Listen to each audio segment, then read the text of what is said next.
Hey everybody, welcome back to the Firefighters Podcast. Today we're bringing you a recording from the Home Affairs Committee, which holds a one-off session on the state of fire and rescue services. This was held on the 2nd of March when it took evidence from Her Majesty's Chief Inspector of Fire and Rescue Services, Sir Thomas Winsor, and Chair of the National Fire Chiefs Council, Mark Hardingham. You will also at times hear from Roy Wilsher, and Her Majesty's Inspector of Constabulary and Fire and Rescue Services. Now, in a consistent effort to bring you the front line of the emergency services, this is a recording from Parliament Live TV and you can access it on their website. For some background, following its most recent round of inspections while praising the fire and rescue services as highly skilled and respected by the public, the Inspectorate have issued 11 causes for concern for the 13 services reviewed in 2021. The Chief Inspector has also stated that there needs to be fundamental reform to ensure the service becomes more effective and efficient. The committee explored the reasons for this recommendation, and it also takes into account the performance of the services in the face of additional challenges posed by the pandemic, as well as the broad issues raised, including recruitment challenges and diversity. This session provided an opportunity for Sir Thomas Winsor to give his reflections in his final months as Chief Inspector.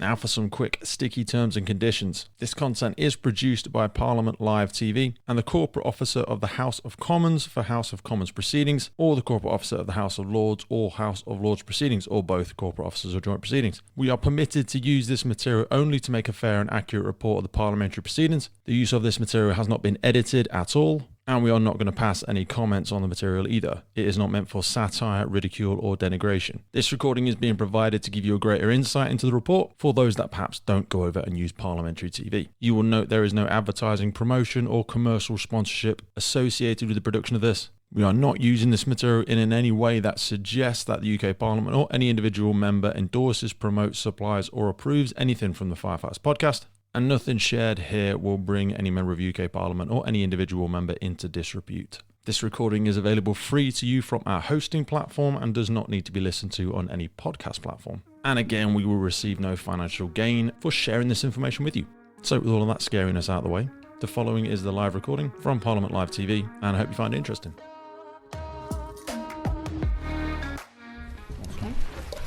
Well, good morning, everybody.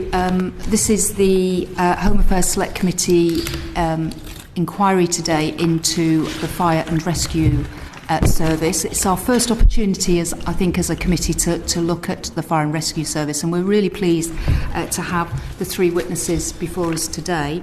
Sir Thomas Winsor, who's Her Majesty's Chief Inspector of Constabulary and Fire and Rescue Services, Roy Wilsher, Her Majesty's Inspector of Fire and Rescue Services, and Mark Hardingham, Chair of the National Fire Chiefs Council. So you're very welcome today. The way I intend to run the session is that we will, first of all, concentrate on the fire and rescue services, and there are a number of questions we will want to ask you today.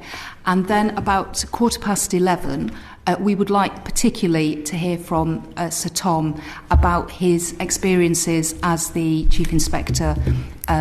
I know, Sir Tom, you're standing down at the end of this month, so we're very keen to hear from you, and in particular around your views on policing in light of some of the recent events that we've seen.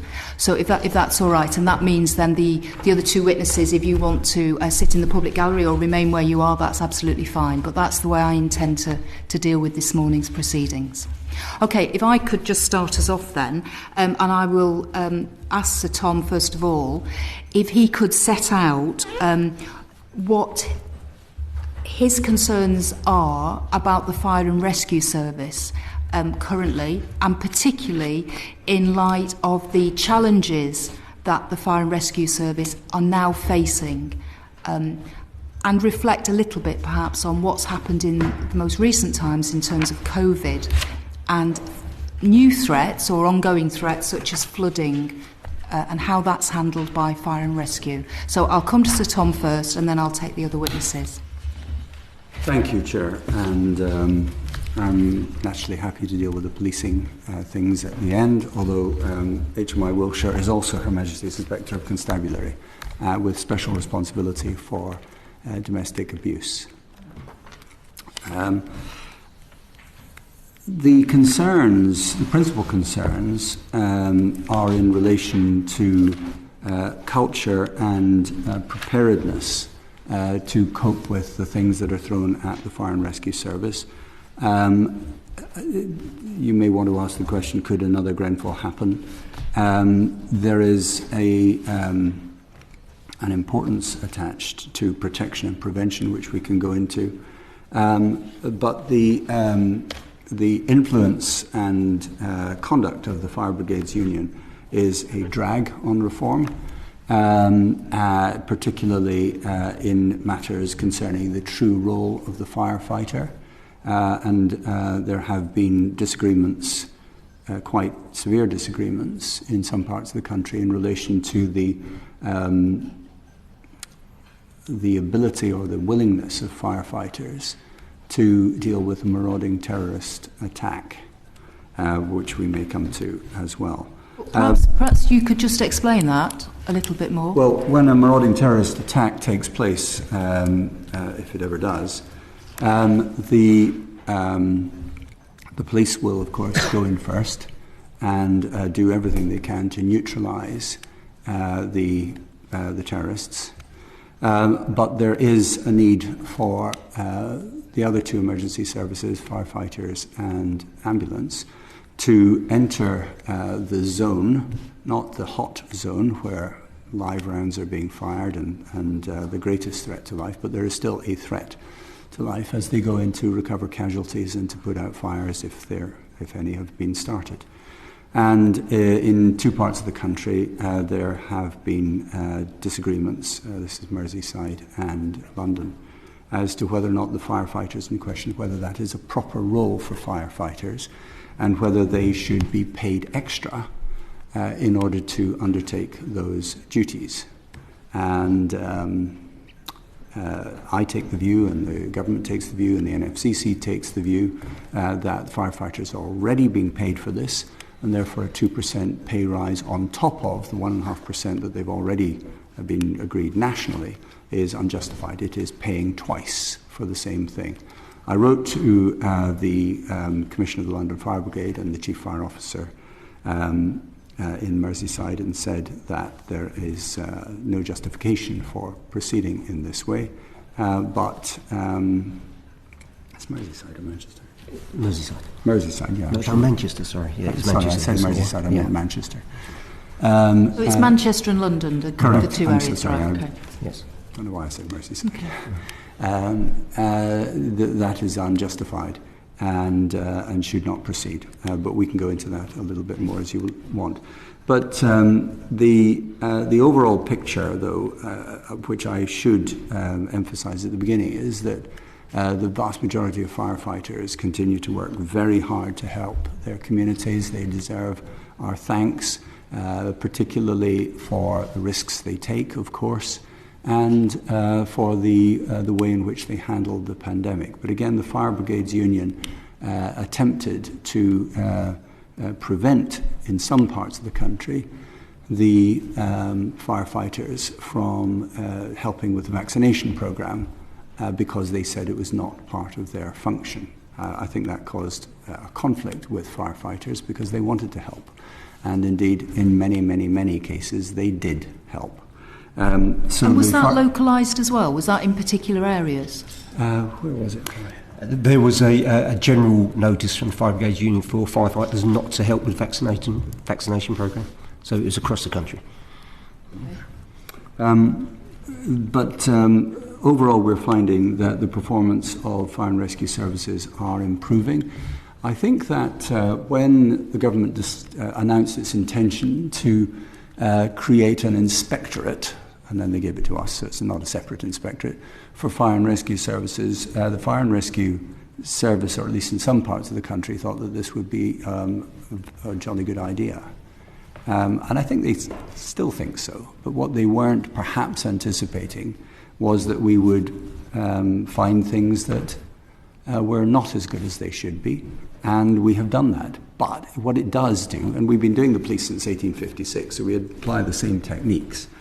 What it does do is it exposes weaknesses, but also highlights strengths and allows fire and rescue services in one part of the country to see very clearly how well other fire and rescue services are doing particular things, and therefore to bring everyone up to the standard, well, to move everyone up towards the standard of the best.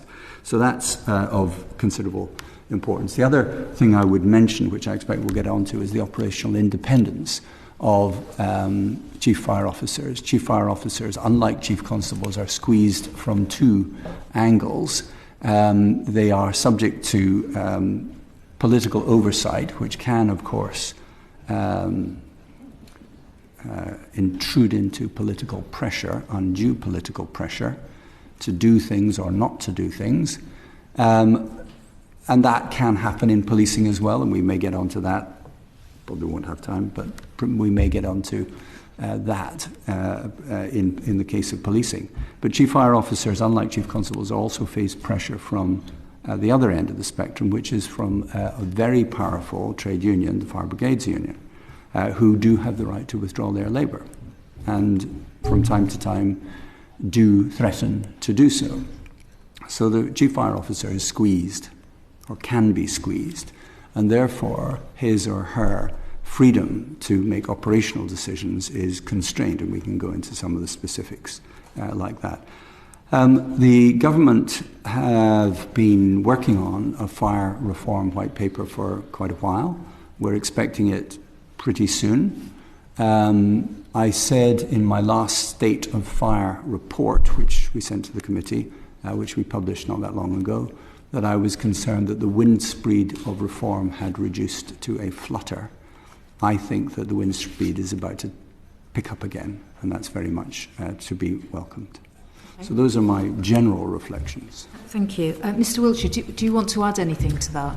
I think just to re-emphasise a few things, as Sir Tom said towards the end, the Fire and Rescue Service does do a very good job. There's highly trained, motivated individuals working across the country. I think sometimes they're withheld from helping as much as they could do. So the flexibility to use that fantastic resource in many areas, from the pandemic to flooding to many other areas, is sometimes constrained by not only the union but the flexibility of the employment contracts. I think reform is required. Some cultural reforms, certainly equalities, diversity, inclusion. There's a major turnover of leadership, as there is in a lot of public sector, which can cause problems with experience. But overall, a great service. Sir Tom's covered most of the things we'll probably go deeper into, but yes, some reform is needed. Right. We will certainly have questions on a number of the points that have been raised.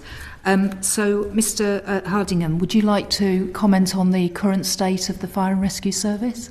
Yeah, absolutely. Thank you, Chairman. And just picking up from where Sir Tom and Roy started, really. I mean, from the perspective of the National Fire Chiefs Council, we've welcomed and embraced the role of the new Inspectorate as an investment in the Fire and Rescue Service, and part of what's been the catalyst for change, and what we think we're now on the cusp of further reform through the white paper in the Fire and Rescue Service as well. And we've worked closely with the Inspectorate throughout their tenure of inspecting fire and rescue services to collectively shape and inform their work with them, and then pick up the findings and recommendations in terms of our role in supporting fire and rescue services in England, but equally across the UK as well, because the NFCC is a UK-wide body. If I was to pick out just 3 or 4 of the issues in terms of the current picture for fire and rescue services, I think the fire service is a service that continues to be held in extremely high regard by the public and by the partners with whom we work on a day-to-day basis. I think we've seen evidence of that through the course of the pandemic in the last couple of years, but also in the ongoing business as usual work, up to and including the fire services response with partners through local resilience forums in terms of the storms that played out across the country over the course of the last 2 or 3 weeks. But of course, alongside that, we're self-aware, and we know that the Fire and Rescue Service is not perfect by any stretch, and there are areas where we want to see reform and we want to see improvement. And certainly colleagues have talked about the industrial relations climate that sits across the Fire and Rescue Service, which isn't new. It's been like that for a long time, and the trade unions, and there are more than one, although the focus does tend to be on the Fire Brigades Union. There are several trade unions across Fire and Rescue Service, have an important role to play in the future of the Fire and Rescue Service. But I think there is reform needed of that industrial relations climate and the machinery that sits around that. The role of the Fire and Rescue Service, it feels like we're on the cusp of an opportunity here. Fire services have got the traditional role that the public expect them to do around preventative work, protecting work in terms of building safety, and also our operational response role both locally and nationally. But I do think there are opportunities to broaden that role of firefighters and the Fire and Rescue Service more generally, and we've seen good examples of that through the pandemic, and I hope that the White Paper and the reform enables us to do that. There are challenges in the service around equality, diversity and inclusion. We are predominantly a white male organisation and have been for some time, and that's right through the organisation. And when we look forward, collectively with senior colleagues recognise that increased diversity in the Fire and Rescue Service in many forms is part of the secret of a more successful and better Fire and Rescue Service in the future. So there is more we need to do in terms of recruiting a more diverse workforce, retaining a more diverse workforce, and supporting a more diverse workforce to work their way through the Fire and Rescue Service to fully achieve whatever their individual's potential might be. And then the final piece I would pick up would be around funding of the Fire and Rescue Service. Like all other parts of the public sector and society more generally, there have been challenges over the course of the last 10-12 years through the period of austerity. Not all challenges, of course, that does create opportunities as well around productivity, efficiency and innovation, but in general terms the funding of the Fire and Rescue Service through a period of reform in the future does need to be looked at, in my view, in terms of the funding formula and how that works, and the disparity that exists across Fire and Rescue Service as a consequence of a formula that's probably 15 years old now. Thank you, Chairman. Well, thank you very much. And we're now going to move to some specific questions on a number of the points you've raised. So, Paula Barker, first of all. Thank you, Chair. If I may, Mr Hardingham, just to come back to you on the industrial relations element, because the report has described the culture in some of the fire and rescue services as toxic. So when we actually talk about culture, would you agree that those at the top have to bear the biggest responsibility? And also, in respect of the toxic culture that apparently exists, would you say that it's a result of an adversarial nature of industrial relations across the service? Because certainly the many firefighters that I speak to do feel aggrieved by what they describe as an aggressive culture that exists within the service. Okay, thank you.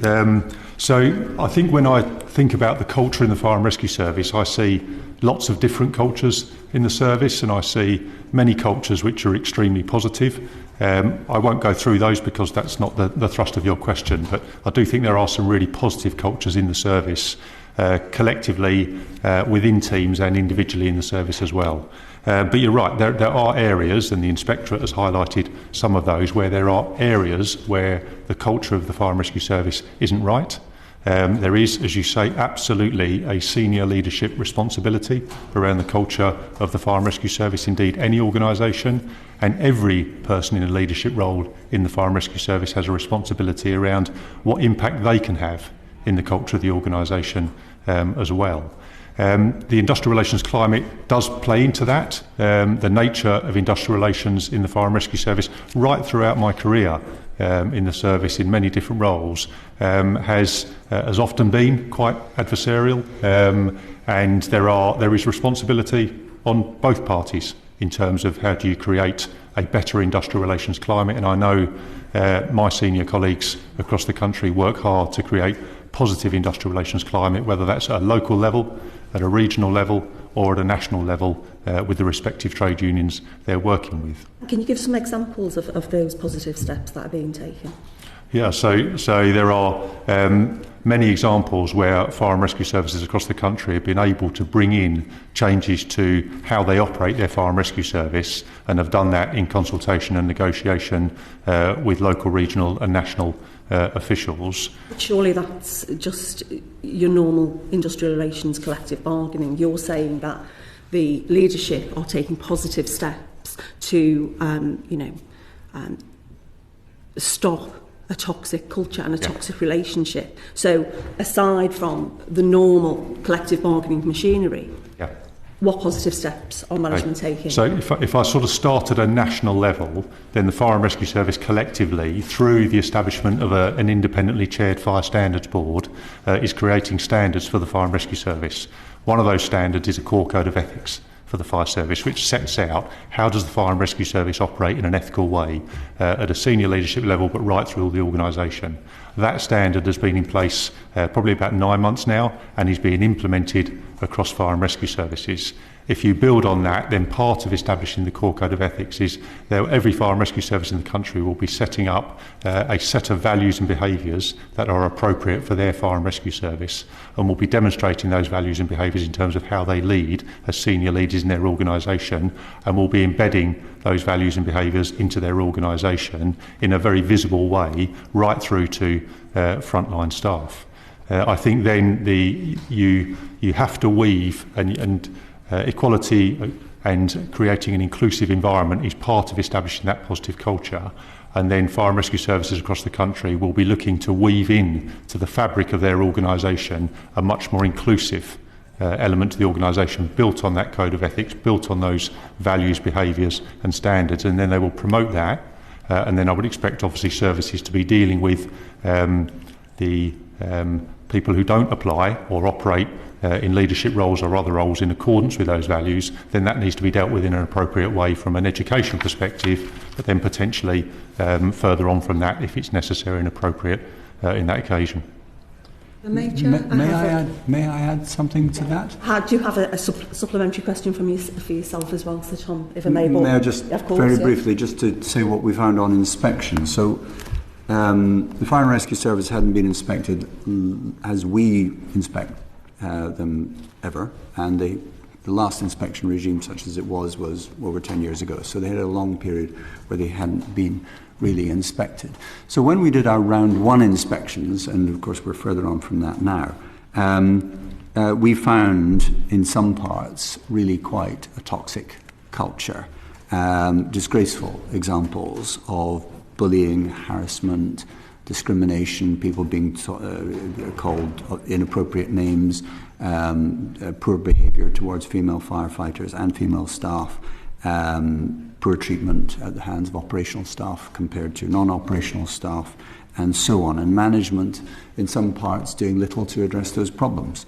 We graded 3 fire and rescue services as inadequate for values and culture, and that is the bottom grade, and those were Avon, Essex and Gloucestershire. And at the time, 24% of respondents in the staff survey we did felt bullied or harassed at work in the previous 12 months. Things have got a lot better since then. Now, 84% of respondents to the staff survey report that they are treated with dignity, courtesy and respect, which is good. We graded 9 services as good. 3 of those services, Cambridgeshire, Cornwall and Merseyside, maintained their grade from round 1. 6, the other 6, all improved. And Avon jumped 2 grades in this round from inadequate right up to good. And it's very rare for an inspected body to go, jump 2 grades. So overall, the picture is improving. They're not perfect, but it is improving. I wish to give you those figures. Thank you. No, that's really helpful. And obviously, as we've already heard from Mr. Hardingham, everyone has a part to play in terms of improving culture in an organisation. So I was reading the letter from the General Secretary of the Fire Brigade Union, which was sent to you in June 2021. And I've also read the response to your report that was published in December 2021. It would appear that they're not pleased with some of the key tenets of the report, and I have to say I do agree with them, because the language and aspects of the report is inflammatory, and some of it, if implemented, will seek to make industrial relations worse rather than better, I believe. And surely that hardly serves the public interest. So I'd be interested to hear from you, Sir Tom, about what you believe the benefits are to firefighters and the public if the morale of the workforce was to drop any further, because you've already said here today that people do have a right to withdraw their labour and the rights to use that as a leverage tactic to improve their pay and collective bargaining machinery. So I'd be interested to hear your thoughts on that, please. Thank you. I don't accept that morale is dropping and dropping fast. I think that is rhetoric which has a tangential relationship to reality. I do not believe that anything that I've published or said is inflammatory. It may be disagreeable, but it's not inflammatory. I think the principal objections of the Fire Brigades Union to what the positions that I've taken are in relation to the right to strike and the reform of the pay negotiating machinery. Police officers don't have the right to strike. That was taken away, well, if they ever had it, that was taken away from them after the police strikes in 1919, so 100 years. The Police Federation was set up as a result, and the Police Federation, especially most recently, has done a good job in representing their members' interests. But clearly that is an industrial lever which, if you've got it, you don't want to give it up. The position that I have taken is that if the right to strike is to be withdrawn, as I believe it should be, then it should be paid out. There is an X factor in police pay which deals with the fact that police officers do not have the right to strike, and there should be an X factor in firefighter pay. I don't think many firefighters really want to strike because they don't want to see people in desperate circumstances left without assistance. So I don't accept what the Fire Brigades Union say about inflammatory language.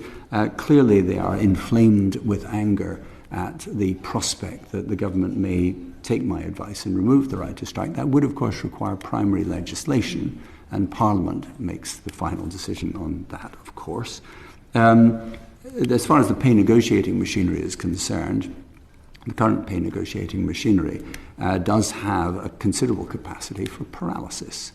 And again, if the Fire and Rescue Service were to go the way of the police service, then I think that there would be great improvements. Again, the FPU don't like that idea. When I did the review of police pay and conditions and many other things 12 to 10 years ago, I recommended that the Police Negotiating Board, which did pay, should be abolished and replaced by the Police Remuneration Review Body, pay review body for police.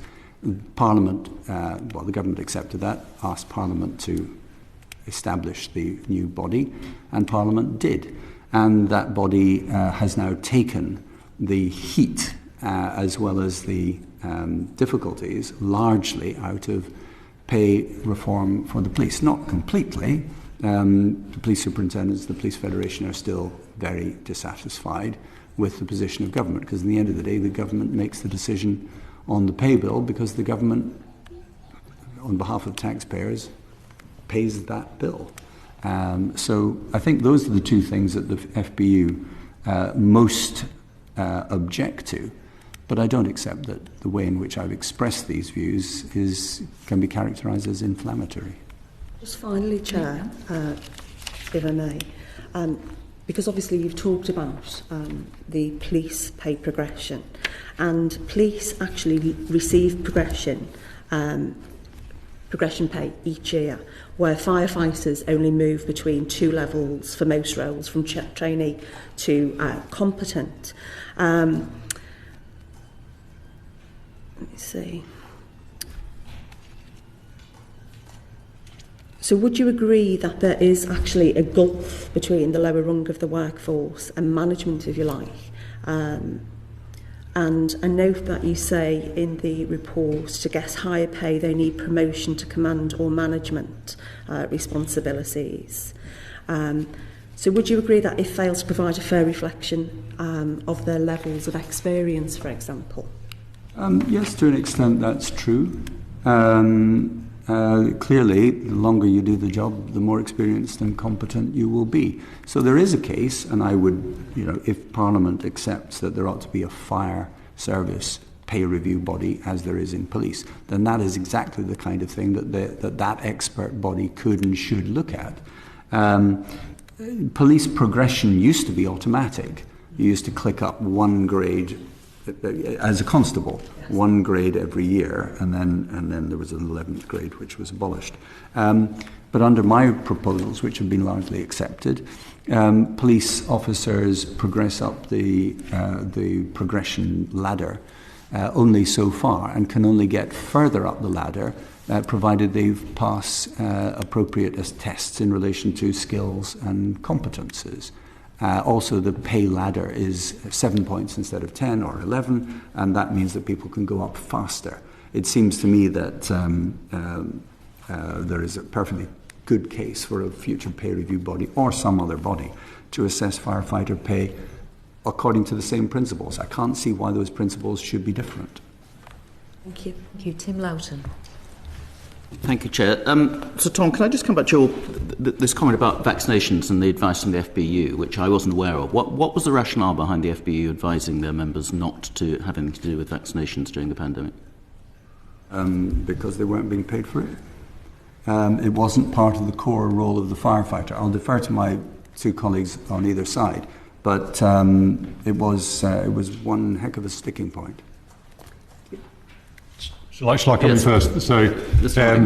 So when the pandemic started, and when Roy was in the role that I'm in now, there was a body set up with the Fire Brigades Union, with the National Fire Chiefs Council, and with the employers to look at how could the Fire and Rescue Service support communities and partners through the pandemic, as well as their own staff.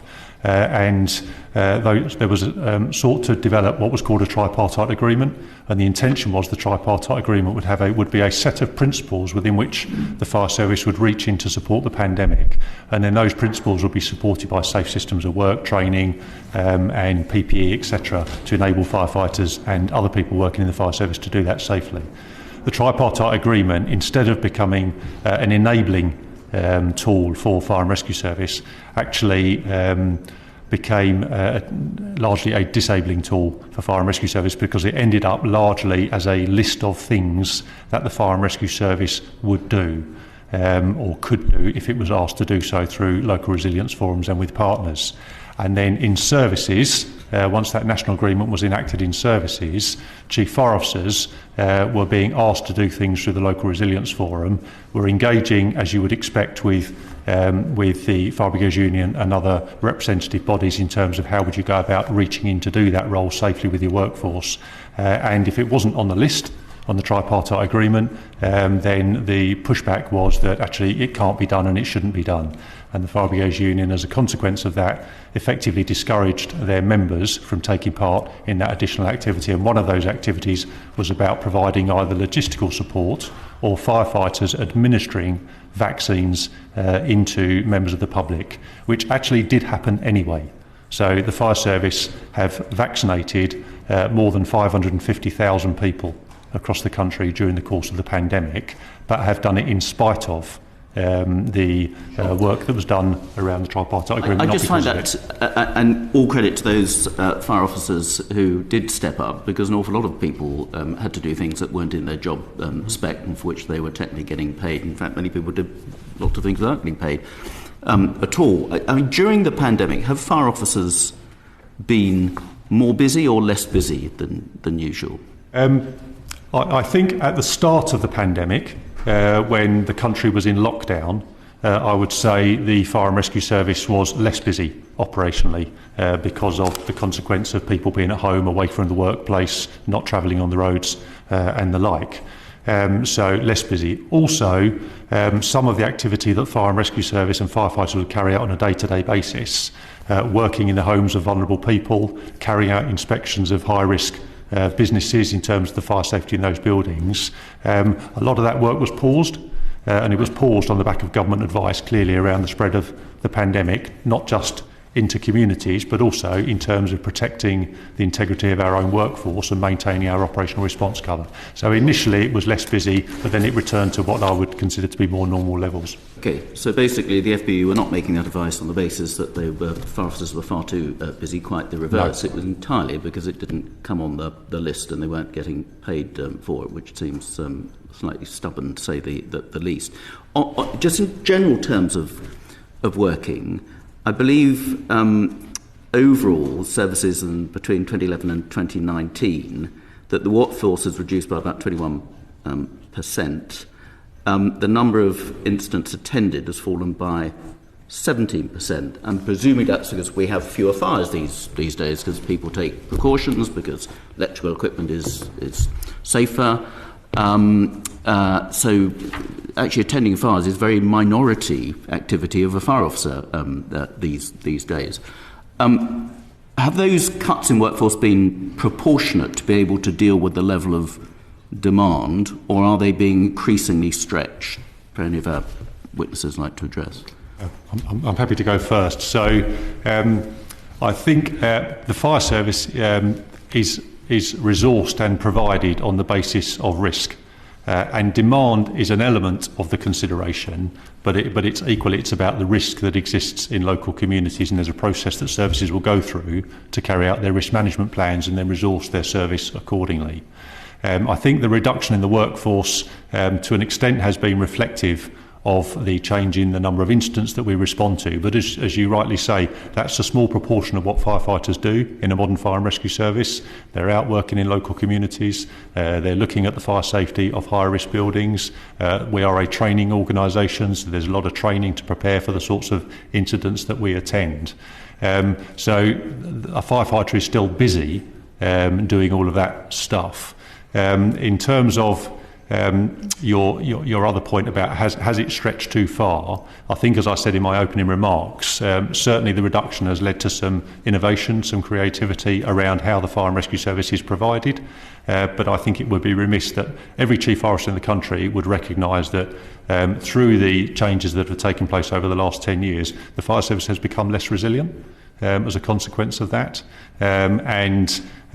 Where we have seen some investment in the fire and rescue service, and I'll use protection officers as a good example, those that carry out inspections of buildings. In the first round of inspections through Sir Tom and his team, identified that protection activity had dropped off significantly in fire and rescue service, and there was an area that needed improvement. We have seen investment from government and from services to improve those arrangements in protection, and the more recent round of inspections has seen an improvement in performance. So I think where there are areas where additional resilience is required, investment and resource has come into those areas, and we've seen an improvement as a consequence of that. Mr. Wilsher? Yes, maybe can I just go back to the pandemic before we move on? It was a real cameo of the problems with the industrial relations and national machinery. So it started off as a flexible framework, became more and more restrictive, slower and slower. So when local services wanted to do things, it got stuck with the National Fire Brigade Union leadership, and it's eventually collapsing, which allowed the flexibility of fire and rescue services to go into vaccination. And as Mark quite rightly said, over 500,000 actual vaccinations administered by firefighters and fire staff, so that's fantastic. One of the things we have seen is, although there has been a reduction, and Mark's quite right about risk, is that balance in the firefighter's role between responding to fires, preventing fires, and doing fire protection, so fire safety in buildings. There needs to be a much more balance around that, and in certain areas the productivity of some firefighters. So we have been surprised that in some services we don't see firefighters doing that on the ground prevention work, the community safety work, going to people's houses. Of course, some of that was restricted by the pandemic, but either side of that, there is room for firefighters to do more of that community safety work. Following their training, following emergency response, prevention and protection is just as important, and services need to get that balance. Tom, can I ask you to be more expansive, and as I'm sure you'd like to be in your valedictory remarks, more reflective and perhaps your experiences and where might go. Let me pose a question to you. There's obviously big divergences between performances of different fire services. That's also true in constabularies, although probably the similarity of the jobs that fire officers do are closer. You know, a road traffic accident in Sussex is no different to a road traffic accident in Cornwall. There may be sort of urban and rural differentials, but it's a more similar job, I would have said. I may be wrong. What makes for a better fire service that is rated higher under your criteria than one that's not? What are the factors that make for that difference? Is it just down to money? Is it down to leadership? Is it down to structures? Whatever. I would mention at least three factors: leadership and supervision, culture and money. On leadership and supervision, there are parts of the country where leadership and supervision is of a high quality, and there are other parts of the country where, frankly, it isn't as good as it needs to be. That is as true a criticism that can be made of many organisations, essential public services, and it is no different in fire. As far as the culture is concerned, we've discussed a little bit about morale.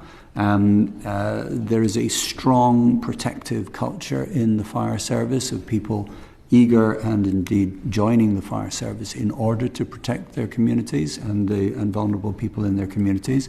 But we've also discussed the toxicity within individual fire and rescue services, or indeed in fire stations. The fire and rescue service, and this is a broad generalization, my colleagues will come in and refine this if necessary. But broadly, one of the principal differences, many differences, but principal differences between firefighters and police officers is when firefighters turn up at your house, you're quite glad to see them. When the police turn up, sometimes you're not. And yet you are in circumstances of crisis. I mean, you wouldn't have called them, they wouldn't be there if there were not a crisis. So the relationship with the public, as far as firefighters is concerned, should generally be much better, because firefighters are seen as people who just help protect and do not in any way disturb. As far as money is concerned, public services have been strained, as Marcus said, over the last number of years. And of course, those who pay the money, the public, through their elected representatives, want to be sure that that money is being spent wisely and well on the right things at the right times. And so, harking back to a conversation you and I had when I was here on the 27th of October, when we talked about FMS's force management statements for the police, it is my expectation that my successor and my continuing colleagues as HMIs will, in due time, quite soon I would expect, establish FMS's Fire and Rescue Service management statements for fire and rescue services. The principle, if I may just take a moment on this, just a moment, the principle is that every well-managed enterprise, whatever it is doing, needs to understand three things: the demand it expects to face in the foreseeable future, the state of the assets that it has in order to meet that demand and how they're going to improve them, and of course the money they're going to have coming in order to use those assets to meet that demand. Now, in terms of demand in policing, that's quite hard to measure, but it's not impossible to measure. But no measurement is going to be absolutely precise. In fire and rescue, it is a simpler, not simple, but simpler assessment as to where are the high-risk premises, where are the incidents of fires, what is the historical pattern of the things the fire service is required to do, because, of course, it's more than putting out fires. As far as the assets are concerned, the principle is exactly the same. The chief fire officer needs to understand and have a really good appreciation of the condition, capacity, capability, serviceability, performance and security of supply of those assets, and the efficiency, with the highest practicable level of efficiency with which those assets can be deployed. And the third thing that you need to understand is how much money do I know I'm going to have or reasonably expect to have coming in. Now, the Fire and Rescue Service, like the police until recently have had year-to-year settlements, and that's no basis for planning. But what it will expose, and does expose in policing, is with that money, using these assets to the maximum practicable level of efficiency, we can't meet all future demand. So the public, through its elected representatives, has to work out, do we want to put in more money? Are we prepared to accept less demand being met or to a lower standard, or usually a balance? Okay, so, I mean, I take your three categories, what makes the difference. The area you didn't mention in that is structure and governance. So what makes police different to fire services, police are standalone, subject now to democratic accountability through a police commissioner. Fire services are part of the local authority, and chief fire officers are employees of the local authority and supposedly have to battle for their budget with a local authority. And I would say that chief fire officers are relatively anonymous, with the exception of my own in West Sussex, of Dr. Sabrina Cohen-Hatton, who is something of a star within the fire service, not least because she's a woman and exceedingly successful at the job she's been doing, thank goodness, in our county. But do you think it's a weakness or a strength that effectively the fire service is just another department of the local county council having to battle for budget with libraries, with roads, adult social care, whatever, whereas the police are funded directly with a budget from the Home Office? Yes, of course the police get their money also from the local precept, locally raised taxes as well, so they get it from broadly two sources. But yes, the governance pattern, the map of governance of fire and rescue authorities in England is a bit of a patchwork quilt. There are services that are not part of local councils, and they receive their funding directly from local government settlements or from increased rates of council tax. And then there are fire services which are part of a wider authority, such as a county council, a unitary authority, or a mayoral service, and they get their funding from the authority they sit under. Of the 44 fire and rescue services in England, 24 are combined council or metropolitan, 13 are county council, 4 are police, fire and crime commissioners, and 2 are mayors, and of course London is special. So it is a very different picture in other parts of the country. I suppose what you must say is that whilst not all policing is local, all fires are local, of course, and therefore it is up to local communities to decide what the governance and funding arrangements ought to be and how much risk they're prepared to take. But there is considerable financial disparity between services, and some services appear to be really quite well funded, and others are struggling to afford the number of staff they think they need to meet local risk. So on that basis, are you saying that because all fires are local, you made a very good point, that there is a case for extending the role of the PCCs, that they have the oversight of the fire service universally? That case undoubtedly exists. That's a wider discussion about I know it exists, so what's your comment on it? PFCCs with their own powers to have a separate line on your council tax bill, that has some significant strengths and advantages to it. You're not being as diverse as I thought you might be on this. It sounds like you're not a fan of PCCs. I'm a great fan of some PCCs. Are you a fan of the principle of the PCCs? I think it has many strengths on paper. Very political answers you're giving us here, Sir Tom. We're very disappointing. We thought you might be slightly more valedictory and reckless in your comments today. Well, next week I'm publishing my last State of Policing report, and you'll be able to read a bit more about that in that one. The PCC model, I mean, democratic accountability of the police did not begin in 2012. It goes back for as long as there have been police, and even further, in fact. The idea that PCCs have a monopoly on wisdom in relation to the affairs of the police is nonsense, of course. And there have been instances where some PCCs, happily most of them not re-elected, have done the most extraordinarily stupid things. The model has yet to settle down. The question for government and Parliament is, do we want to give PCCs more functions when they are still in their infancy? That's a really big question. Could I just add to the governance discussion as well? As Sir Tom said, it is a complex and complicated picture with the different types of governance. And so far with our inspections, we can't say to one governance area or not that's a better form of governance. Is the type of, one of the things we have found following our inspection, and West Sussex is a classic case, is more investment in the fire and rescue services following our inspection to say there's need for improvement. And I know Sabrina and West Sussex have got quite a lot of money that way. Yep. I think the telling point is the relationship between the Chief Fire Officer and the governance structure. So, as you quite rightly said, they are employees rather than operational independents. So at times there can be interference into operational matters from the governance structure. So I think one of the things that people would benefit was operational independence for Chief Fire Officers and a bit more of an executive approach to the governance. So it's about holding to account and scrutiny and all those things you would expect from really good governance, whilst within the constraints of the resources available, the Chief Fire Officer can get on with running the service.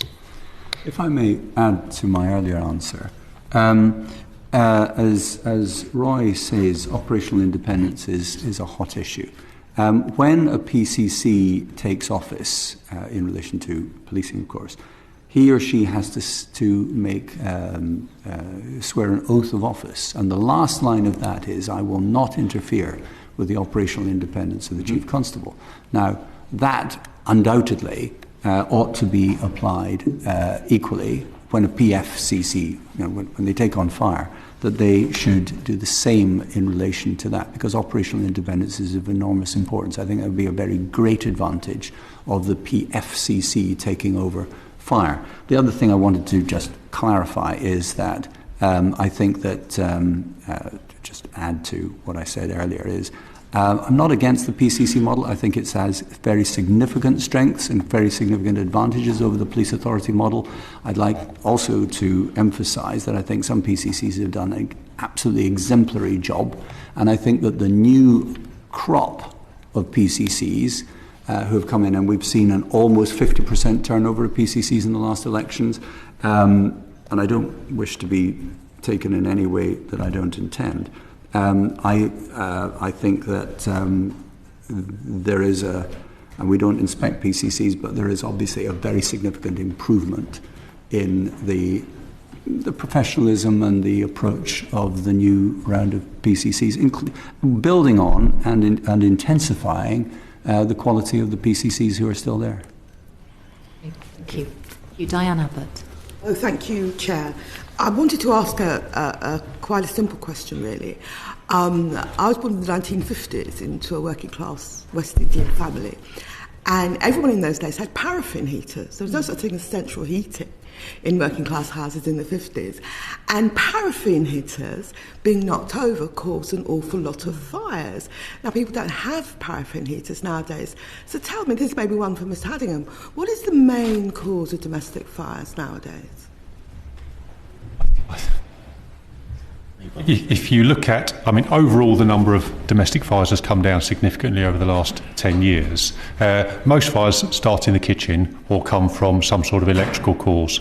So when we carry out, so those are the causes. I think it's also about the vulnerability of the person. So when we see people who are sadly killed or seriously injured in fires, particularly fires in the home, there is more often than not a degree of vulnerability about the person as well. And that might be linked into the age of the person, it might be linked into the illness or multiple illnesses that a person has, it might be linked into the fact that the person is isolated and lives at home, there might be issues associated with drink and drugs, there might be issues associated with mental health and issues like that. So a lot of the issues are around vulnerability of the person, which are attributable to the cause, but then the link to that is often around electricity causes or fires in the kitchen.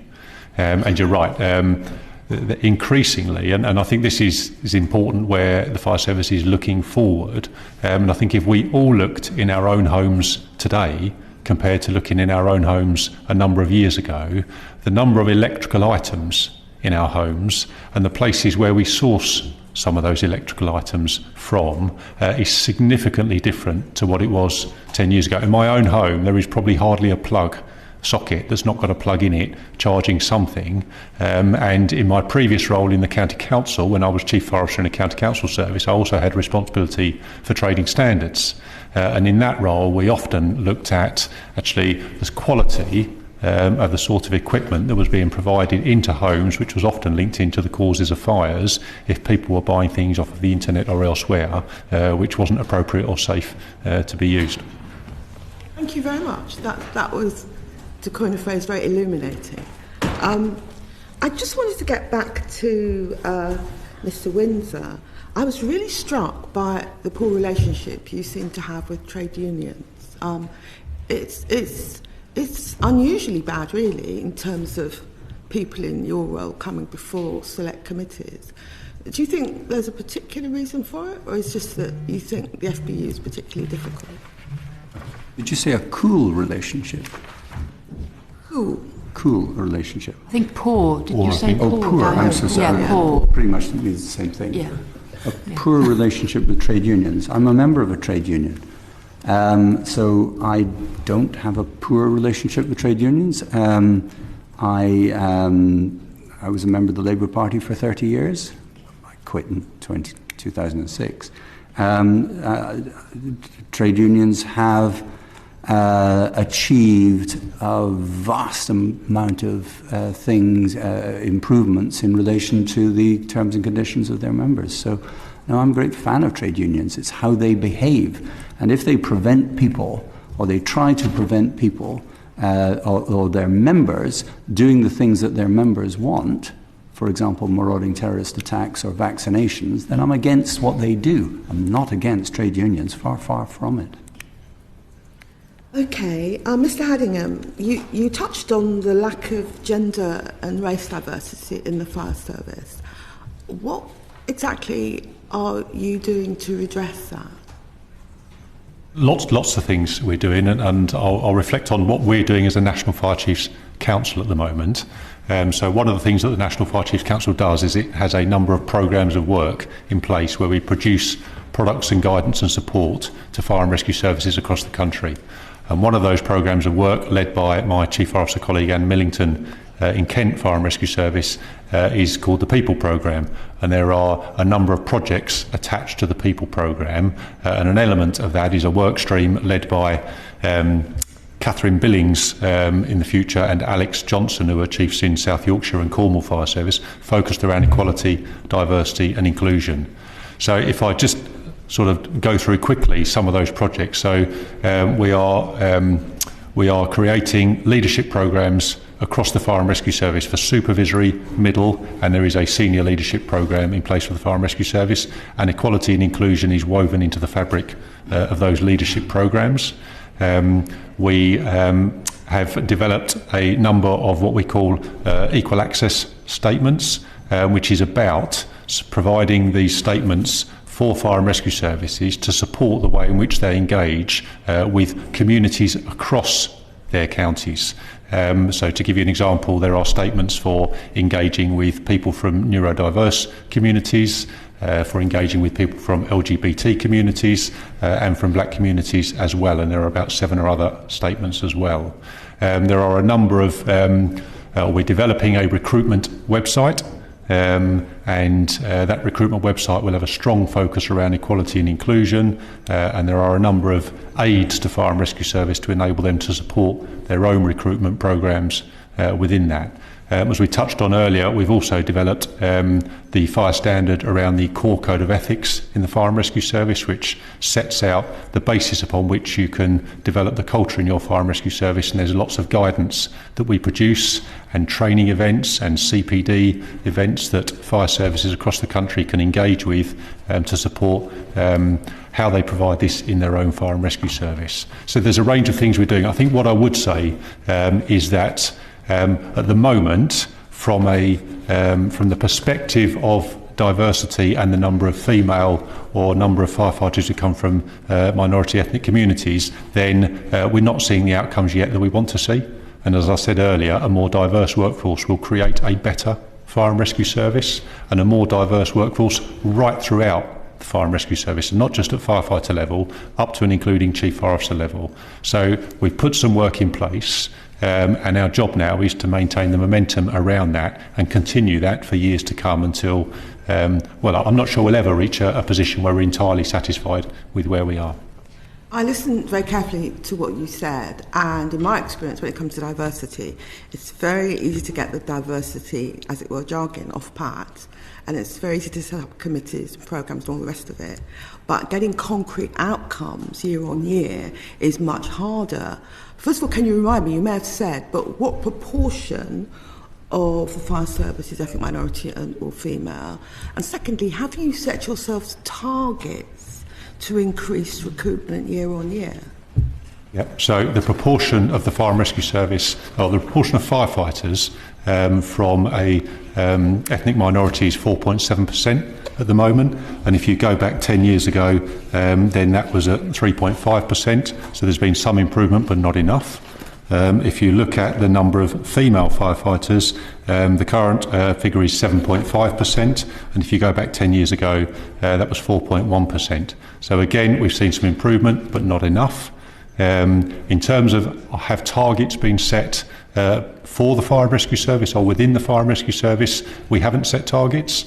Having said that, there is a strong ambition. I mean, only yesterday, I was at an induction event, leading an induction event with new members of the National Fire Chiefs Council, 50 of my senior colleagues across the country, and we were talking with Wayne Brown as the Deputy Chief Fire Officer of the West Mids about how do you create a more inclusive environment in the fire and rescue service. I met with my senior Chief Fire Officer colleagues from across the UK last week at the London Fire Brigade headquarters, and Anne Millington led a discussion around equality, diversity and inclusion. So I suppose what I would say is, rest assured, this is a significant area of attention for the Fire and Rescue Service, and we're determined to see better outcomes than what we've seen so far, both in terms of recruitment, but also, as I said earlier, about having the right inclusive environment in the Fire and Rescue Service once we recruit people in, so we retain people, and all of those people are able to realise their full potential, whatever they want that to be, in the Fire and Rescue Service, in the role they carry out, up to and including being future Chief Fire Officers.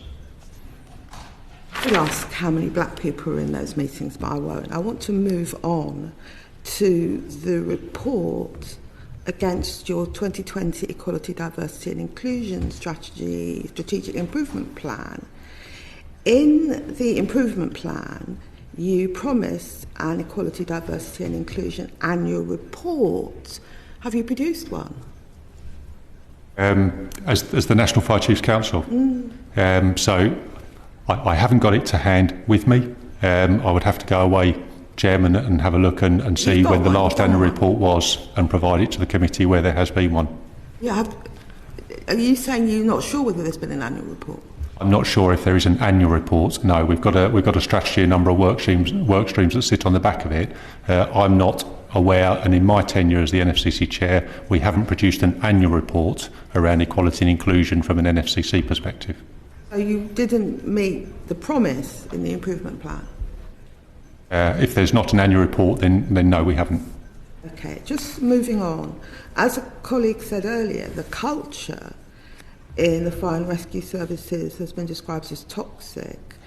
You've spoken about the code of ethics that you've introduced, but when you're trying to change the culture of an organisation, if you've got the self-same management in position that presided over the old culture, it's often difficult to change the culture. Apart from codes and meetings and so on, do you have any other ideas about changing the culture in the fire and rescue service? I'll draw from my experiences of having been a Chief Fire Officer in Suffolk for 8 years before I came into this role. And my experience is, if you want to change the culture of the organisation as the most senior leader in the organisation, then you personally need to lead it.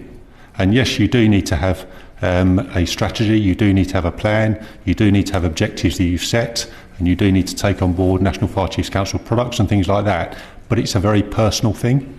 It involves you as a senior leader committing the time and the energy to live by the values and cultures that you want in the organisation, and then to spend time out in the workforce talking about that at length and in detail with colleagues right across the Fire and Rescue Service.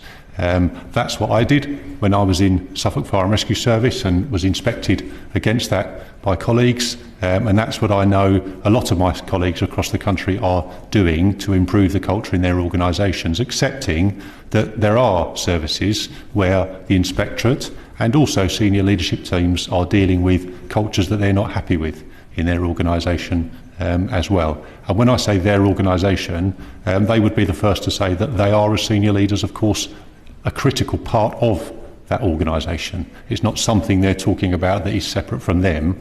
They are the senior leaders. It is their organisation of which they are part. Thank you very much. So Thomas, have you got anything further to say on the culture and on diversity issues? Of course there is a long way to go. But the hardest thing to do in leadership and management is to change the culture of an organisation. There's nothing harder than that. Culture is how we behave when no one else is looking. It's a hard job to do. But these public services, both the police and the fire and rescue service, in their leadership, take that very, very seriously indeed. Thank you. Could I just add to some of the things that, the solid things, examples, things we see. There are, as Mark quite rightly says, the intentions there, the strategic plans are there. It's when you get further into the workforce. So equality training not being optional, it should be compulsory. So we've been to services where it's optional. Performance management and individual performance plans, so people performance managed properly.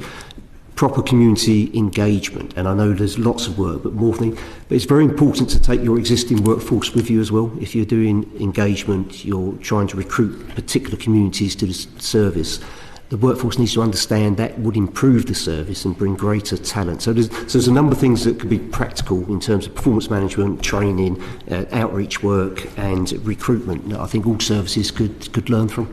Thank you.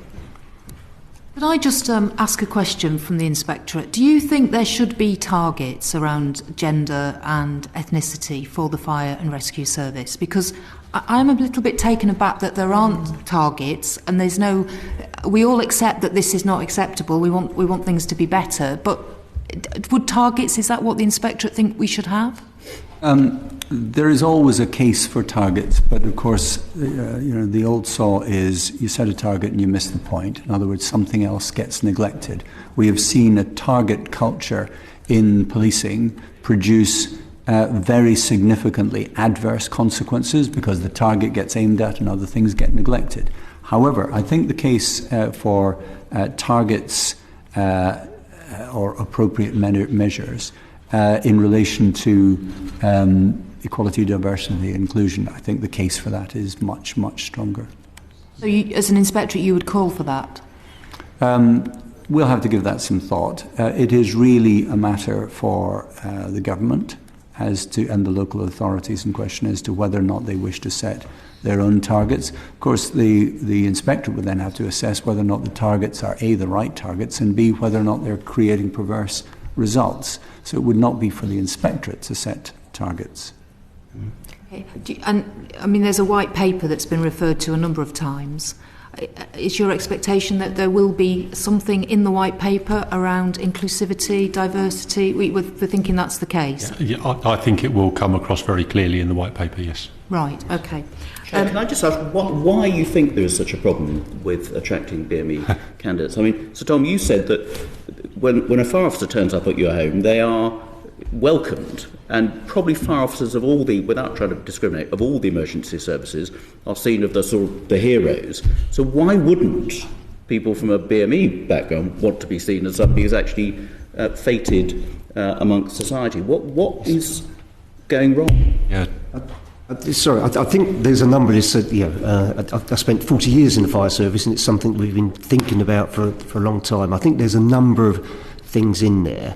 The phrase "you can't be what you can't see" comes to mind. So the actual reflecting the community you're working. So they might still be welcomed across the door, still be welcomed into homes, talked to, but people don't think they can be that, so you can't be what you can't see.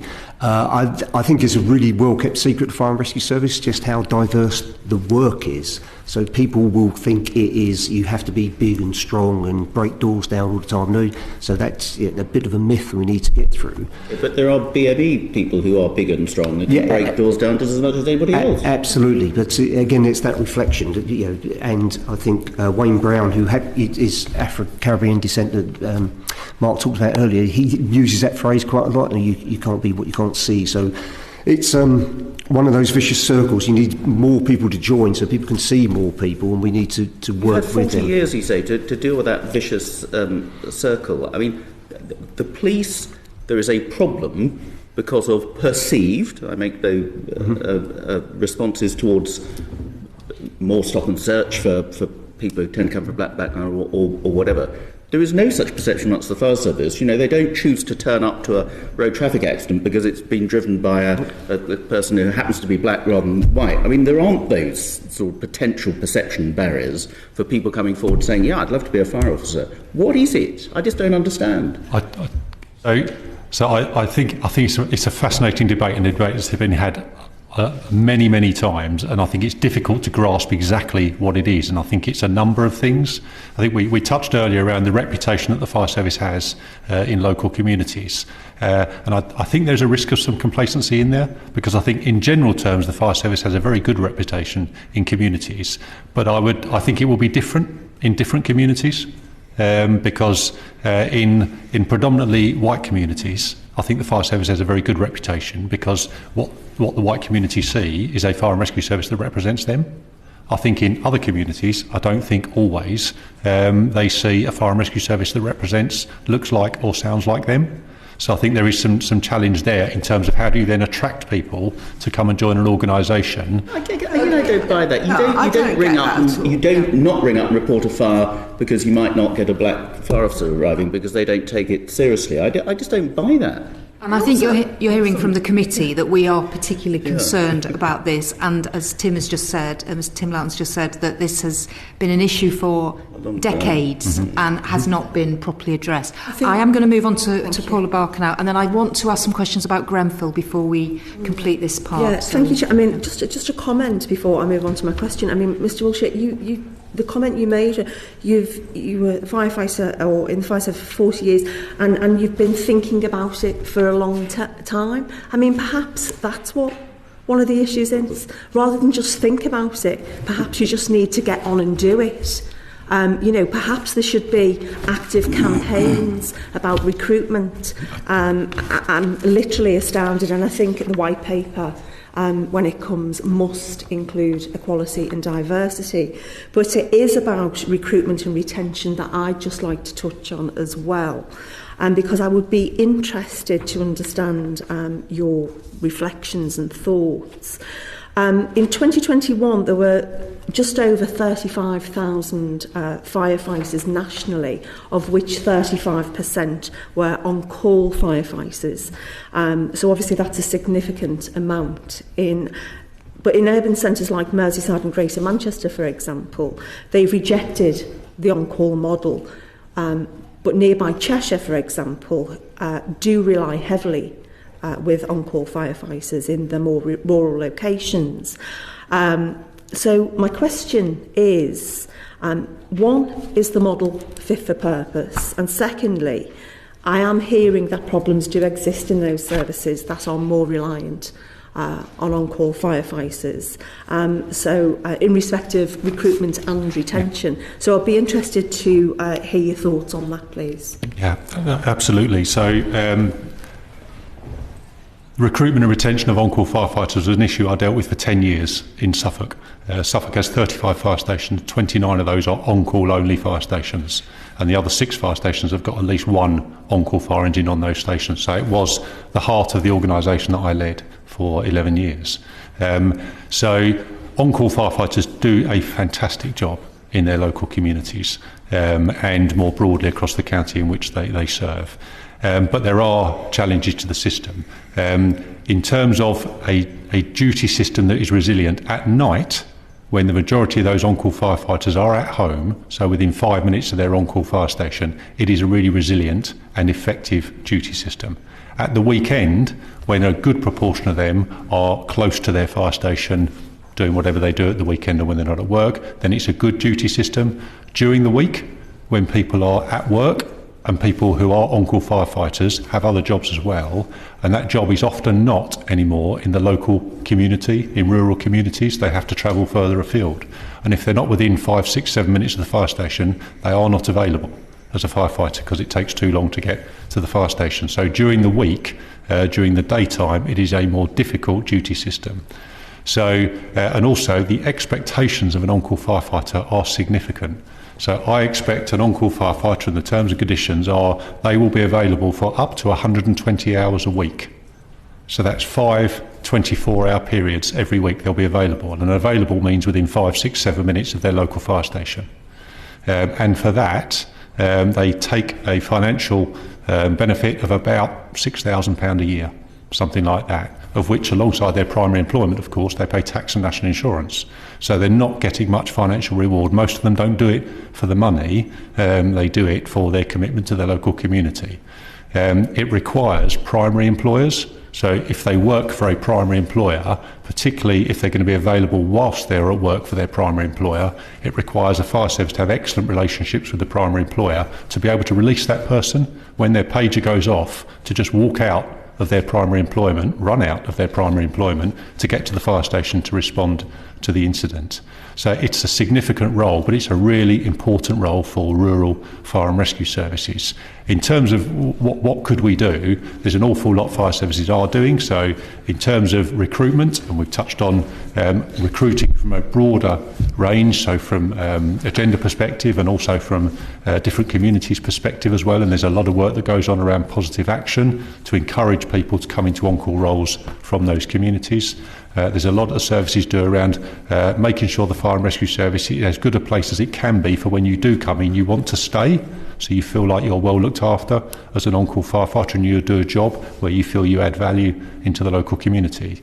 I do think there is more we need to do, because it is a system that's been around for 50, 60 years, and it does need more resilience and more investment and improving in the future. And we've had conversations with government several times around tax incentives for individuals, tax incentives for primary employers, and other ways which we can create a more attractive environment for people to release people to be on-call firefighters or come in and stay in on-call firefighter roles. That's another issue that needs to be addressed in the white paper. I would expect it probably will be picked up in the white paper, because certainly colleagues in the Inspectorate have raised it as an area as well. Right, okay, so these are just things... Yes. Really quickly, you try to make out that part of the problem why you don't have more black firefighters is the way they regard the fire service. And what I would say is this, that the black community's relationship with the police force is, how can I put this, mixed. But I would say that amongst the black community, or the Asian community for that matter, the respect and the admiration with which they hold the fire service is as great as any other part of the community. So you have to look at yourselves rather than saying we don't identify or we don't like. I just wanted to say. Okay, thank you. I just want to ask a couple of questions about Grenfell and about the changes that have been introduced post-Grenfell, and whether, as the chair of the National Fire Chiefs Council, whether you believe now those changes that have been introduced go far enough, that means that we will not face the situation we had at Grenfell ever again. And then I'd like to ask Sir Tom a question about the number of fire inspectors that we have. Okay, I'll pick a couple of areas, because I think there are so many considerations around the learning that's come from the tragedy at Grenfell, and I'll pick two. One I would touch on is the built environment, and then secondly the way that the fire and rescue service deals with fires in tall buildings. So in terms of the built environment, there is a significant amount of work, and I've sat previously in select committees talking about this in terms of the role of the National Fire Chiefs Council and the role of the Fire and Rescue Service with government and the wider industries around fire safety in the built environment to talk about the sorts of improvements that are required, whether it is external wall systems on high-rise residential buildings, or actually all of the other issues associated with fire safety in the built environment that have been exposed through the public inquiry, through Dame Judith Hackett's report, and through the work of colleagues in government around the Building Safety Programme, Building Safety Bill, Fire Safety Act, and the likes. So my view on that is that there's a lot the Fire and Rescue Service have done, because we've looked at ourselves in terms of our role as regulators in that built environment. And we have revisited our competency-based framework for our inspecting officers. We've created a system of third-party accreditation for our inspecting officers, of which we have about 1,000. And we now work closely with the Local Authority Building Control about a system of CPD. So there are some changes that we've made internally within the Fire and Rescue Service about what we do. We're also strongly of the view that the system that creates the built environment, as Dame Judith Hackett described, was the worst example of systemic failure she'd ever seen. And I think that's true from what I've seen. And I think there is still some way to go before that system is in a position where we can have confidence about the quality of the existing built environment and how it's maintained, but also some assurance about new buildings as they are built in accordance with regulations, with the right competency and culture of those who work in the system. The second piece, in terms of our operational response to fires in tall buildings, I think there are all of the recommendations that have come out of the Grenfell inquiry so far, and the National Fire Chiefs Council has a role in terms of supporting every fire and rescue service across the country in how they're implementing the recommendations that are relevant for the fire and rescue service.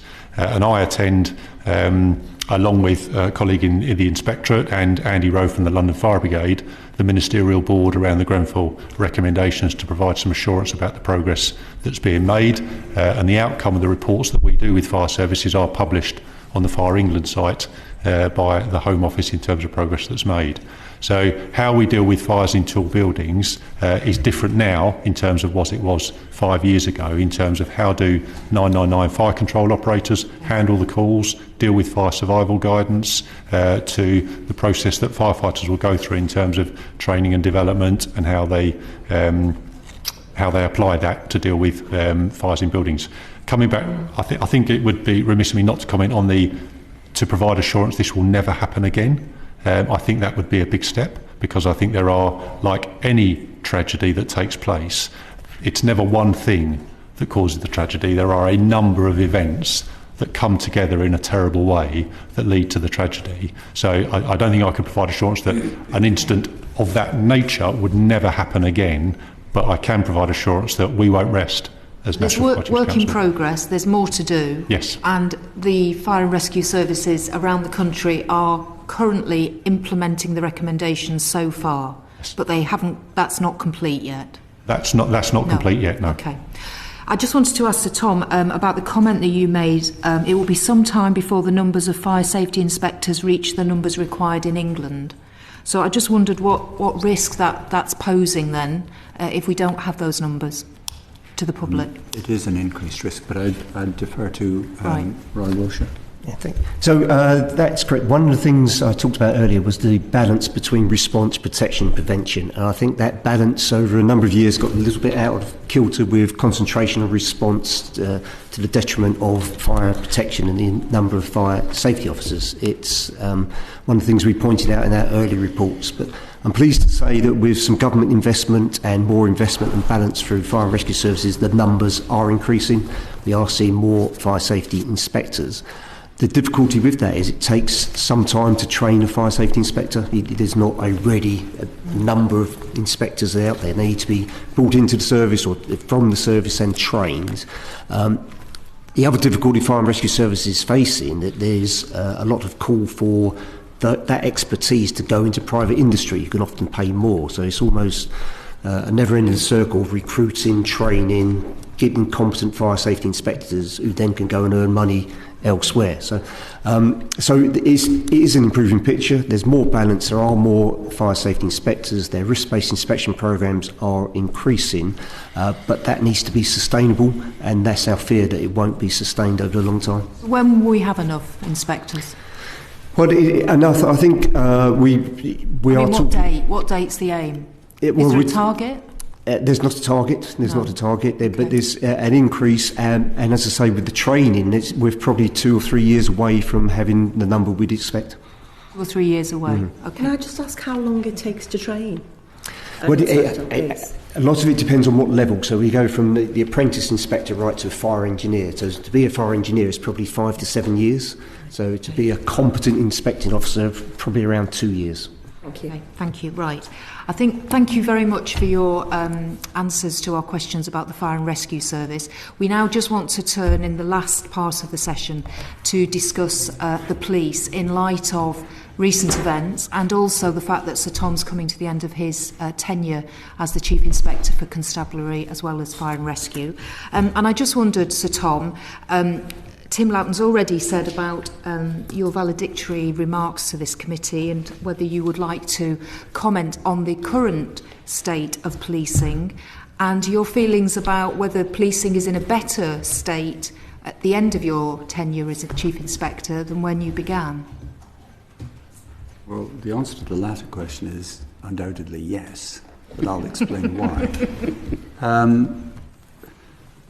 I think that the most important thing to say is that police reform there's been more police reform in the last 10 years than there have been in the last 100 years, since the Desborough Report in 1920 and the Police Act 1919 after the strikes. And next week on the 10th of March, I'll be publishing my 9th and last State of Policing report. It will come to all members of the committee, of course. I'll come back and talk to you about it if you really want me to. I'd love to. And I say quite a lot about it because it's a 9-year, 10-year look back, as well as, of course, a look forward. But although the police service has undergone a great deal of reform, there's one thing that is in no need of reform, and that's the bravery of police officers who don't know what they're going to face every single day. And the culture and the qualities that are required to be a good police officer are very clear. They are courage, self-restraint, the ability to talk to people, empathy, professionalism, intelligence, the commitment to help people, and of course the commitment to keep people safe by preventing crime and disrupting criminal networks and criminal behaviour. The culture in policing is strong, but recent events, Sarah Everard's murder, the photographs of the 2 dead ladies, what was revealed in Charing Cross Police Station, which is not confined to Charing Cross, those are very serious incidents which have shaken public confidence in the police. But they have not destroyed public confidence in the police. They are the subject of a number of inquiries and investigations. We, the Inspectorate, have been commissioned to look into the vetting and other aspects of policing, and as a result of these things, we were commissioned to inspect the response, the conduct by the Metropolitan Police of the vigil on Clapham Common after Sarah Everard's murder. So those are important considerations, but no reform to their courage and their bravery. The vast majority of police officers are absolutely furious at what has been recently revealed. There are, of course, controversies over the loss of the Metropolitan Police Commissioner, which you may want me to talk about, and you may want me to reflect on the other aspects where I think policing has got better. I think you have. But broadly, I think the competence of police forces in understanding future demand and understanding what it takes to ensure that they're well prepared for the future as crime and disorder changes in both its techniques and its nature, I think that forces have taken very considerable steps in the right direction in that respect. Their sensitivity to the needs of their police officers, both mental health and physical well-being, I think are important and extremely valuable. But I do think that the march of technology is with some exceptions, leaving the police behind. The gap between what the police can do and what those who will do us harm can do and are doing may very well be widening. And the failures of the police to invest, and that's a function of public policy as well as anything else, are just making people more at risk of fraud and other means of committing offences. Children are more at risk in their bedrooms than they are out on street corners, for example. I've made some remarks about the local accountability model, which has real strengths but is in need of reform. I would say that the 43 force model in England and Wales is now broken. It does not work as it should. It was provided for in 1962, implemented in 1974. That's a long time ago, and not all policing is local.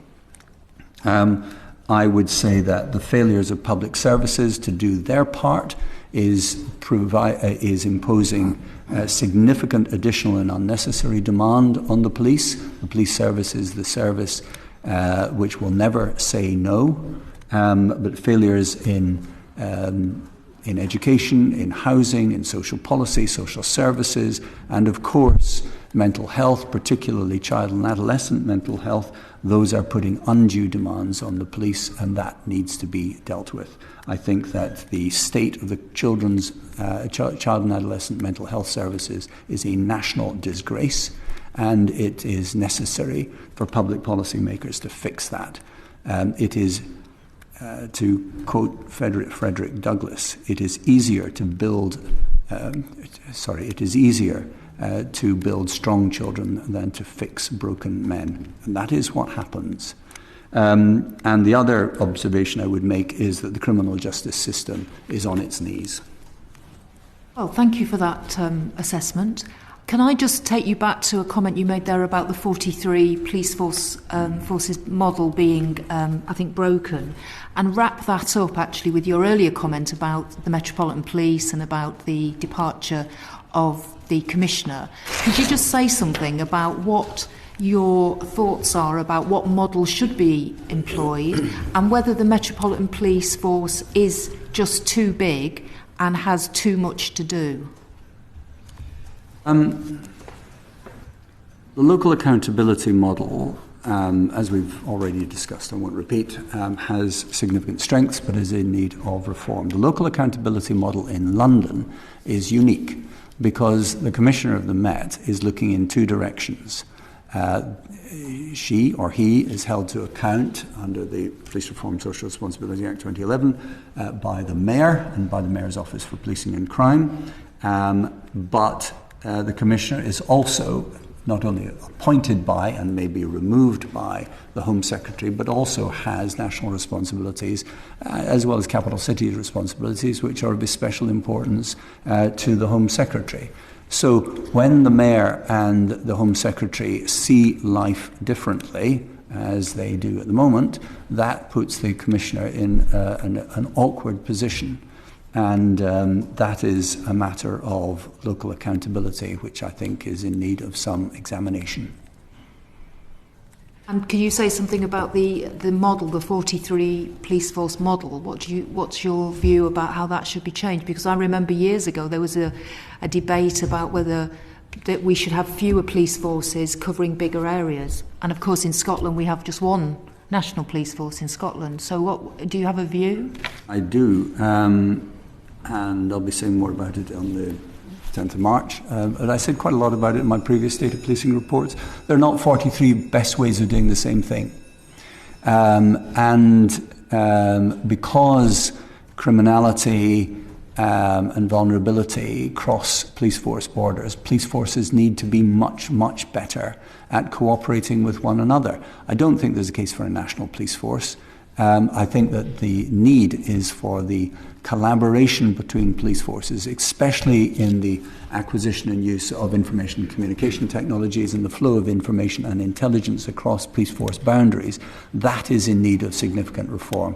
I've made a number of remarks in that respect in relation to the creation of a network code for the police, which mirrors the network codes in the other essential safety critical monopoly of public services. I have drafted one, and I hope to get it out before the end of the month. Can I just come back to mindset, which you quite rightly said is the biggest challenge for any leader to change. And the three examples you just mentioned of problems being Sarah Everard murder, the extraordinary way police officers publicised photographs of the two young women who were murdered, and then Charing Cross. The first was clearly down to an evil person, however you want to define that, although there are question marks as to how his behaviour might have been overlooked by colleagues, but primarily down to that individual. You could say the same applied to the second, although the fact that they seemed to think it was a good thing to publicise amongst their social network is obviously worrying. But the third one was absolutely a mindset of colleagues thinking it was absolutely acceptable and amusing to brag about how misogynistic they were, or racist they were, or whatever, amongst a not small circle of colleagues, and potentially a wider circle of colleagues if they thought there was the traction for it. That's deeply worrying, isn't it? Out of all of those things, wouldn't you identify, although it didn't obviously involve a murder, but in terms of the mindset of professional police officers who we look to protect us against misogynistic abuse, racist abuse, as well as criminal activity at large, for officers in a mainstream London police station to think it's normal practice to brag and banter about those sorts of things is deeply worrying as to the sort of people we're allowing into the police force, is it not? I agree, yes. I'm sorry. I don't think anybody would defend, indeed they won't defend, what they wrote on their social media messages, etc. I think it is remarkable that anybody would think it safe, let alone acceptable, to write down those things, because when you commit it to writing, you're creating a permanent record of the communication. So you wonder about their basic intelligence and common sense. I don't know the ages of the officers in question and when they were recruited, but clearly the communications in question were just disgraceful and appalling. It is, when police officers are joining the police, and I made this point in last year's State of Policing report as well, it is incumbent upon the police, when they are assessing these candidates, a lot more people want to join the police than get in, so they've got a wide range of people to choose from, but when they are assessing these candidates, they need to have good techniques to recognise characteristics and behaviours which are inconsistent with the office of constable, a fondness for violence, a fondness for the exercise of power over their fellow citizens, homophobia, misogyny, racial attitudes, etc. When those things are recognised, the police should root them out and throw them out under Regulation 13 of the Police Conduct Regulations. They should not allow them to stay in the police or to get into the police. And in too many respects, the attitude, well, he'll make a good officer, will knock these rough edges off him, it could be her, but knock these rough edges off, is a disastrous policy. Now, it costs a lot of money to train a police officer, and forces will be reluctant to abandon that investment by throwing out somebody like that. But they must, because otherwise they're storing up what could be a 30-year problem, as we may have seen in the case of Charing Cross. Now, I don't want to preempt, because I can't, what the Independent Office of Police Conduct and the other investigations into that will reveal. We have been given a commission by the Home Secretary in relation to the quality of vetting and professionalism, etc., in relation to the police. So I won't say more about that because we don't talk about inspections once they're going on. We will be publishing relatively soon in relation to that. But I share your view that these attitudes are entirely inconsistent with the office of constable. So all of the things or you've indeed said, the inconsistent with the attitudes of any decent human being. all of the things you've said should not be happening, must not happen, and we, all of us, I'm sure, will entirely concur with that. But you've said that over 9 years, the quality of the police is undoubtedly much better. That seems to undermine hugely the fact that the police are much better. The police may be much better in terms of detection rates, although I think they're not. Certainly not in terms of reporting and ending up in prosecution of violence against women and girls, for example. Detecting terrorism, probably they are much better. We won't know the full details of that for obvious reasons. But to be employing a not insignificant number of officers whose very targets seem to be the sort of inclusive targets that we're trying to get into the police force, let alone the fire service, whose record's even worse, as we've already heard.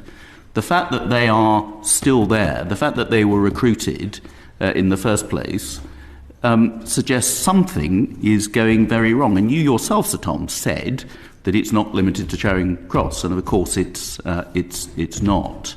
So I just want, how do you reconcile? Yes, things are, whatever the phrase you use, certainly a lot better over 9 years, and that's just happened. Well, of course, I didn't say everything is a lot better, and that's quite a fundamental thing. You know, it's not just one or two rotten apples. It's one hell of a barrel. Of course not. You said a not insignificant number of officers. We don't know how many are guilty of this kind of behaviour. There is, and there's, we got Ailish Angiolini doing her report, Louise Casey's doing hers, we're doing ours, and there are others. Those will undoubtedly produce. I'm not preempting anything. I would be extraordinarily surprised if they came out saying everything's fine. Of course they won't. And they will make recommendations for improvement. And the recruitment of officers needs to be far more rigorous in the ways that I've described, so that when these attitudes are revealed, when they are apparent, then the police should stop these people going any further in the police and get them out. Can I just ask a question on that? Because what recently came to light was that some police forces were using online recruitment methods. And I think there was a quote from an officer who joined the force to say the first time he met anybody in person from that police force was when he was being measured for his uniform. Now, what you've just been saying to Mr. Lawton about the issues around misogyny and homophobia and propensity to look to violence and all of that, are you satisfied that that online recruitment is going to be able to establish and pick up on those traits? I don't think it's universal online recruitment. No, it's not universal. It's some forces. And where it takes place, it is plainly inadequate. So those police forces doing it should stop doing that now? Online only is not enough. Right, okay. You need to get somebody in the room. You need to listen to them. You need to listen to them when their guard is down, when they're not pretending. You need to listen to them and see how they behave with their colleagues. Their supervisors and those who are making assessments of them need to get to know them and to talk to them in ordinary, informal surroundings as well as formal surroundings to draw out those attitudes and behaviours. And the police do employ psychologists and other professionals who can recognise these traits. And when they see them, they need to take them very seriously. And I am confident, particularly as a result of Charing Cross and the other things that we've mentioned, that will be taken very, very seriously indeed. But clearly there were significant failures in the past, there's no doubt about it. I don't think I might be understood to say that the police are universally better in the last 10 years, but some things have got a great deal better and some things really have not. Mr. Loughton mentions detection rates and other things, and I discussed those things in my report on the 10th of March, which I hope I'll be able to come back and talk to you about. And does there need to be a Royal Commission on policing? Because that's being mooted at the moment, that things have changed so much in the last few decades in terms of policing, that now is the time for a Royal Commission? Yes. Do you think that would be helpful? Oh, yes. Unfortunately, government ministers don't really much like Royal Commissions unless their objective is to kick things into the long grass. The last Royal Commission on the police was in 1960. I've read every word of it and all the evidence. It was a piece of remarkable quality. 62 years later is not premature. But the government did promise in its 2019 manifesto a Royal Commission on Criminal Justice. Now, the pandemic has intervened, but I have no real expectation we're going to see that this side of whatever the next election is. I think that's regrettable. I think a Royal Commission on Criminal Justice is necessary, and it has the advantage that it could, as long as its terms of reference are not drawn too narrowly, be able to cover the police, but also the other three elements of the criminal justice system: prosecutions, prisons and probation. Thank you. I would just like to ask a specific question about the BBC, who recently reported a quarter of the firearms licences returned between 2019 and 2021 went to people who had faced allegations of domestic abuse. And I just wondered what your view is, especially Mr. Wilsher, because I think it was said that you're the lead on domestic abuse in the Inspectorate. What your view is about that, and whether you think the police are failing victims of domestic abuse. Go first? I'll go first and then hand over to Roy. We did a thematic report on firearms in 2015, September 2015. We haven't been back since then because the Home Office asked us to do particular things and by definition ask us not to do certain things. We sounded warnings at that time about the return of licensed firearms to people who were suspected of domestic abuse and other intemperate behaviour.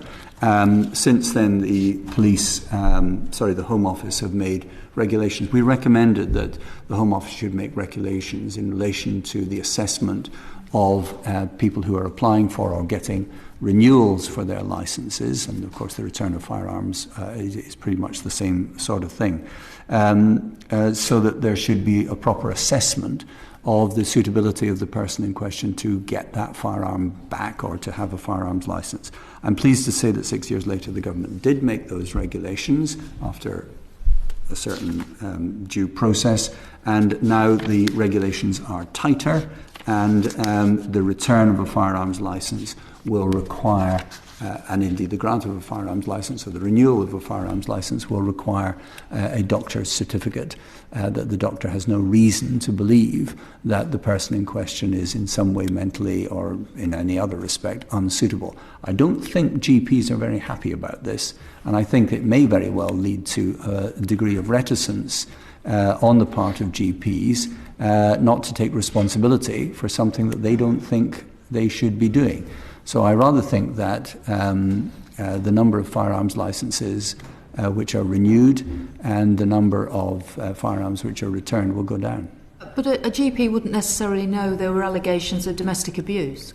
No, and therefore the police would need to be able to share that information with the GPs. I think this system has potential for significant complexity. Yes, thank you. Mr. Wilsher. Fully agree with Tom that although there's been improvements, linking it to domestic abuse will be the police's responsibility. What I am pleased to say is there's a greater concentration on that area. I was here in this house just 2 nights ago for the launch of the campaign against violence against women and girls. So domestic abuse goes beyond women and girls, but it's a major part of that.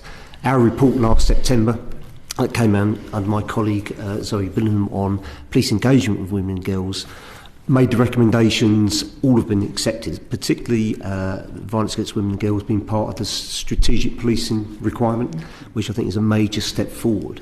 We also welcome, under the National Police Chiefs Council, the appointment of temporary Deputy Chief Constable Maggie Blythe, who's leading an action plan for every police force on how they deal with this issue. So we think the concentration of the police is much greater. Our own pill inspections look at the victim's journey, repeat offenders, how domestic abuse is investigated, the use of what's called section 15 and 16, which is if there's no evidence to take a prosecution forward, or if the victim doesn't want to take prosecution forward, how consistent that is, and the standards that police chief constables set for their engagement in domestic abuse. So we think there's been a really good uptake and improvement over the last year or so. Again, we want to see that sustained, and we will be going back to look at how the police force has sustained that improvement.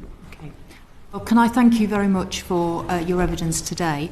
I also just think we should pay tribute to the fact that we have talked about a number of cases, and we've talked about Sarah Everard, but we've also talked about Bieber Henry and Nicole Smallman, and I just think we should recognise how deeply the public and this committee feels about those cases, and how, as a police force going forward, issues and matters like that are dealt with, that we never ever see those type of cases again within our police forces in this country.